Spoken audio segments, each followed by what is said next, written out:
សួស្តីមានប្រិយមិត្តចង់ឲ្យខ្ញុំបង្ហាញអំពី app ដែលខ្ញុំប្រើប្រាស់ដើម្បីរៀនភាសាចិន app នេះឈ្មោះ Duolingo ទេ Duolingo ហើយនេះគឺជាមេរៀនយើងរៀនបាទអញ្ចឹងដូចខ្ញុំបានបង្ហាញអញ្ចឹងនៅក្នុងនេះគឺវាមានសំឡេងខ្លីៗនេះឲ្យវារកភាសាចិនណាបាទទៀងណៅខ្លីៗទេគឺ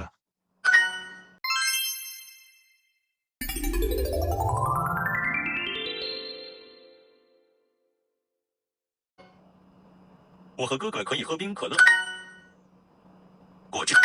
果汁